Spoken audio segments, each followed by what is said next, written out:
हम लड़के हैं साहब, हमारे साथ ऐसा ही होता है। फिर चाहे वो लड़का रोहित शर्मा हो, भारतीय क्रिकेट टीम का वो कप्तान जिसने भारतीय टीम को और भारत को विश्व विजेता बनाया, T20 विश्व कप जिताया, उसको ट्विटर पे सरेआम मोटा बोल दिया गया। और बोलने वाले हैं कांग्रेस पार्टी की प्रवक्ता शमा मोहम्मद। उन्होंने रोहित शर्मा को मोटा बोला है। अब ये बॉडी शेमिंग में नहीं आ रहा है शायद, क्योंकि इसके बाद इन्होंने सफाई भी दी है शमा मोहम्मद ने कि ये कोई बॉडी शेमिंग नहीं है। मैंने दूसरे कप्तानों की, दूसरे क्रिकेटर्स की तुलना में उनको मोटा कहा, ये बॉडी शेमिंग में नहीं आता है। तो साहब ये बॉडी शेमिंग में तब आता जब कोई लड़का किसी लड़की के बारे में ऐसा लिख देता, किसी लड़की को कोई लड़का मोटा बोल देता, तो शायद ये बॉडी शेमिंग हो जाती। और इस बयान की निंदा हो रही है, सिर्फ निंदा हो रही है, आलोचना हो रही है, लेकिन एक्शन होता तब जब कोई लड़का किसी लड़की या महिला के बारे में इस तरह का बयान दे देता, तो फिर शायद एक्शन हो जाता। अभी कांग्रेस पार्टी भी इस चीज की निंदा कर रही है, दूसरे जो और जयचंद हैं इस सोशल मीडिया पे सब निंदा कर रहे हैं कि ऐसा नहीं बोलना चाहिए, लेकिन यही जयचंद और यही पार्टी के कार्यकर्ता उस लड़के के खिलाफ एक्शन की मांग कर लेते जो ऐसा कमेंट करता किसी महिला को लेके। अब मेरा सवाल शमा मोहम्मद से ये है कि फिट खिलाड़ी या फिट कप्तान की डेफिनेशन क्या होती है? क्या आपको रोहित शर्मा के खेल में उनका मोटापा दिखता है कि वो मोटे हैं? क्या उनके शॉट में कभी आपको कोई ऐसी कमी दिखाई दी? क्या उनकी कप्तानी में कोई ऐसी लीनियंसी दिखाएगी जिससे आपको लगता है कि उनके खेल पे असर पड़ रहा है?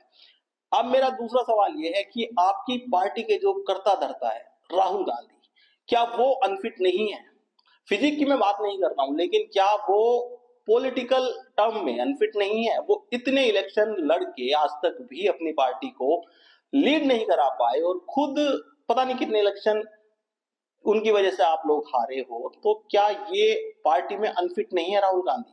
खैर मैं बहुत ज्यादा पॉलिटिकल नहीं जाऊंगा, मेरा सवाल सिर्फ क्रिकेट पे है और सारा जो मुद्दा है वो रोहित शर्मा का है। रोहित शर्मा ऐसी पर्सनैलिटी है कि शायद भारत के अलावा भी कोई देश होगा तो उनके बारे में ये बयान देने से पहले 100 बार सोचेगा, लेकिन हमारे देश के लोग भी रोहित शर्मा के बारे में इस तरह से बोल जाए, ये विश्वास करने वाली चीज नहीं है। और शायद सोशल मीडिया पे एंगेजमेंट और व्यूज के लिए लोग ऐसा कर रहे हैं। शायद इन मोहतरमा की भी मनोदशा यही रही होगी कि रोहित शर्मा का नाम लेके थोड़े से व्यूज, थोड़ी सी एंगेजमेंट सोशल मीडिया पे ले ली जाए, लेकिन ये बहुत गलत हो रहा है। आप अपने हीरोज को आप डिसरेस्पेक्ट कर रहे हैं, बिल्कुल आप उनका अपमान कर रहे हैं। ऐसा नहीं होना चाहिए कि आप अभिव्यक्ति की आजादी के नाम पे किसी को कुछ भी बोल रहे हैं, ये सब गलत है। रोहित शर्मा चुप है क्योंकि रोहित शर्मा को पता है कि उनके चाहने वाले इस चीज की बहुत आलोचना कर रहे हैं।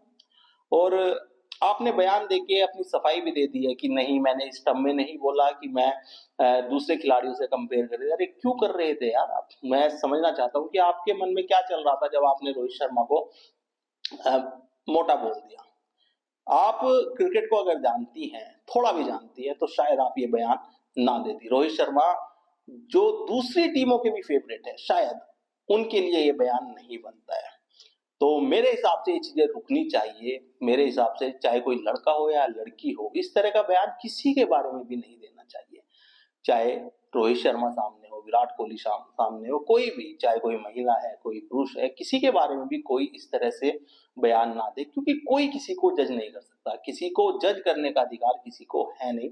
इसलिए इन चीजों को रोकना चाहिए और शायद हमारी नैतिक जिम्मेदारी है कि हम सोशल मीडिया को थोड़ा सा ध्यान से यूज करें। वो सिर्फ अपने फायदे के लिए हम उस पर कुछ भी ना लिख दें, कुछ भी ना बोल दें।